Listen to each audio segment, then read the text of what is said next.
Já estamos de volta falando sobre fobias. Fabrício Oliveira é o nosso convidado de hoje, psicólogo. Fabrício, o que são fobias específicas? Então, eu trouxe umas anotações aqui dos meus estudos. Tem bastante fobias específicas. A simples, né, que é a agorafobia, que é o medo de transporte, de gente, de multidão, essas coisas todas. Aí eu tenho a maxofobia, que é o medo de andar de carro. A astrapefobia, que é o medo de relâmpagos, de trovoadas. A telofobia, que é o medo de imperfeição. A pessoa tem que fazer tudo perfeito. Então, assim, tem alguns psicólogos que acabam, né, vendo que é um toque, mas não é um toque, que é o transtorno obsessivo compulsivo. Mas não é um toque, é o medo da imperfeição. Tem que ficar tudo perfeito. Então quer dizer que a mania de perfeccionismo também pode ser uma fobia? Pode ser uma fobia. Gente, essa eu não sabia. Que se chama, né, atelofobia, que é o medo da imperfeição. Então, a gente tem um pouquinho de algumas fobias, é normal. A gente não pode ter isso acima do normal, entendeu? A avifobia é o medo de viajar de avião. Ciberfobia é o medo dos computadores. Já está no manual de transtornos mentais americano. Quer dizer que é cyberfobia? Isso. Medo de computadores. Isso. Imagina quem tem que trabalhar com isso, né? Com eles, no caso. Sinofobia, medo de cães. Claustrofobia, que é o medo de lugares fechados. Isso é muito comum hoje em dia as pessoas terem, né? Climacofobia, medo de escadas. A pessoa não consegue subir uma escada de jeito nenhum. O problema não é a altura, são as escadas. As escadas. Engraçado que a gente vê muito no senso comum o indivíduo falar, eu não gosto de andar de elevador. Entendeu? Ah, normal, sobe uma escada. Mas aí tem gente que tem fobia de escada, que é a climacofobia. Entendeu? A diferença. Closofobia, que é o medo de falar em público. Ipsofobia ou autofobia, que é o medo de altura. Logofobia, que é o medo de palavras. A pessoa tem medo do que pode falar. Então ela começa, ela para, ela pensa, aí fala. Aí pensa um pouco, aí fala. Entendeu? Ela fica em pausas, dando pausas no que ela fala. Rupofobia, que é o medo da pessoa ser contaminado com algum objeto que alguém tocou, que alguém mexeu, que também tem o toque, né, que é o transtorno, mas aí já é a fobia. Tem gente que tem toque, né, que é esse sintoma, mas o psicólogo e o psiquiatra, ele tem que... Diferenciar, Isso, saber diferenciar. Exatamente, o que é fobia e o que é toque, que é parecidos. Tanotofobia, que é o medo da morte, né? Esse eu acho que muita gente tem. E é esse. Essas são as fobias, né, dentro do DSM-4, que é o Manual de Diagnóstico de Doenças Mentais. E Fabrício, quem é mais propenso às fobias, os homens ou as mulheres? As mulheres. As mulheres Por quê? são mais propensas. Assim, como profissional, eu acredito que a mulher ela é mais atenta a ter algum problema, ela se preocupa mais. Então, aquela preocupação, ela começa a crescer e vira uma fobia. Não tem nada a ver com os hormônios, não? Não, de jeito nenhum, não. As fobias, de maneira geral, podem representar algum tipo de risco para a saúde da pessoa? Pode. Ela pode entrar em depressão profunda. Nossa. Ela pode entrar em alcoolismo. Ela pode se suicidar. Sério? Sério. Quer dizer que a fobia, não digo qualquer fobia, mas você poderia citar uma específica que poderia levar a esse fim trágico, digamos assim? Por exemplo, a agorafobia, né, que é o medo de transporte de gente, de avião, ela pode chegar num canto e ela vê muita gente e ela o momento que ela sair, que a pessoa sair, ela pode sair de um jeito que ela pode acontecer algum... Porque ela está preocupada em sair, ela não está preocupada com o bem-estar dela, entendeu? Então ela pode pular de um prédio, ela pode pular de uma janela. Já aconteceu de uma pessoa, ela fazer um aniversário surpresa para uma pessoa que tinha agorafobia. Entendeu? Então ela entrou no apartamento e acenderam a luz, aquele monte de gente da empresa e da família. E ela saiu tão desesperadamente que ela quase foi atropelada fora de casa.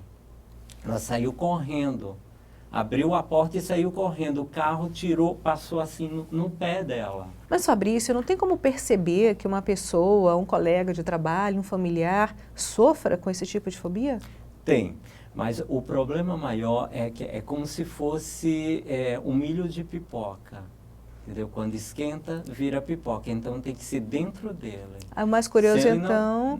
no caso, muita gente pode até saber, mas não Isso. sabe o grau, até que Isso. ponto aquela pessoa iria, né? Exatamente. Agiria. O profissional que tem que ver essa alerta. Então, por exemplo, na empresa, se a empresa tem um psicólogo, ele está atento a tudo. Então, claro que ele vai observar que aquela pessoa está tendo reações, está tendo algumas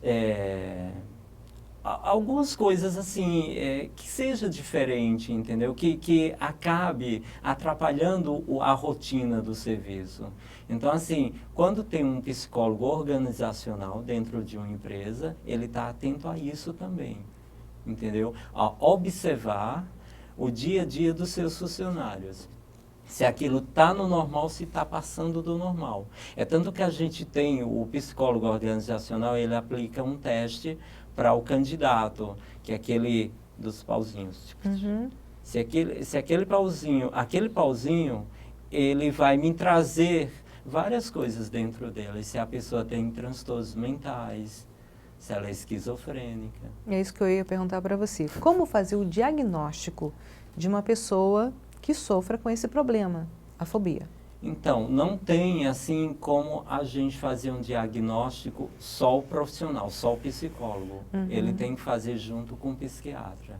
É uma multidisciplinaridade de profissionais para a gente trabalhar isso. O clínico geral, o psicólogo e o psiquiatra, porque é muito sério. Uma pessoa que tem fobia, ela pode a qualquer hora acabar com a vida dela. Então, é uma coisa muito séria para a gente diagnosticar. Essa pessoa tem fobia. Eu gostaria que você falasse agora, Fabrício, sobre as formas de tratamento. Gostaria de saber se há uma diferença de tratamento para cada fobia ou não? Não há diferença. A gente trabalha em terapia, quando não está na luz vermelha, quando está na amarela. E quando está na luz vermelha, a gente dá antidepressivo, a gente tem alguns medicamentos como Anafrio, Clozazolam, Clomipramina, né, que aí é o psiquiatra que passa. O psicólogo, ele trabalha só com terapia, ele não está habilitado a passar o remédio. Por isso que é uma multidisciplinaridade, o psicólogo e o psiquiatra. Tem como se prevenir das fobias? Assim, tem essas fobias, né, inclusive a fobia, né, simples, que é medo de cachorro, medo de sangue, medo de avião, medo de sair na rua à noite, medo de escuro. Assim, todo mundo tem um pouquinho, mas assim, não tem como se prevenir porque ela sai de dentro de você, entendeu? É uma coisa que é um sintoma que vai te prejudicar. O que é preciso para afirmar que uma pessoa está curada desse problema chamado fobia? Ela não tem cura. A fobia não tem cura. O que é que a fobia tem? Ela tem um grau de menor sofrimento, através dos remédios ou da terapia. Mas cura ela não tem. Que recomendações você faz para os portadores, né, de fobia, assim como também para os familiares? Os familiares, eles têm que ter um olhar assim diferente para aquele problema, não taxar a pessoa. Ah, minha irmã tem fobia. Não, eles têm... Minha irmã tem uma dificuldade de fazer tal coisa, entendeu? Porque quando você taxa a pessoa, ela automaticamente aceita aquele problema e ela acaba vivendo nisso, entendeu? Então o sofrimento é maior. Então a família ela tem que estudar o problema, como ela vai viver no seio da família com aquela pessoa. Então assim, se a família estudar como eu vou me comportar, como eu vou falar com ela, como eu passo para a pessoa que entrar na minha casa que ela tem aquele problema, porque o modo de falar é complicado. Se a pessoa não tiver um jeito de falar, aí aquela pessoa vai se aceitando, aí fica difícil para nós, profissionais, trabalhar esse problema. E em relação a quem sofre com o problema, que mensagem você deixaria para essas pessoas? Dela trabalhar o eu dentro dela, entendeu? Ela aceitar esse problema e automaticamente ela se doar para o profissional. Porque tem pessoas que têm fobias e têm vergonha de ir no profissional. Ela tem medo de ir no psicólogo, ela tem medo de ir no psiquiatra, ela acha que aquilo é natural. E não é natural. A partir do momento que tudo está fora do comum, nada é natural passando do limite, entendeu? Então ela tem que se aceitar. Eu tenho um problema, eu vou me doar, o profissional cuidar de mim. Fabrício, só tenho que agradecer a sua participação Obrigado. Aqui no Viva Saúde. Muito obrigada. Obrigado.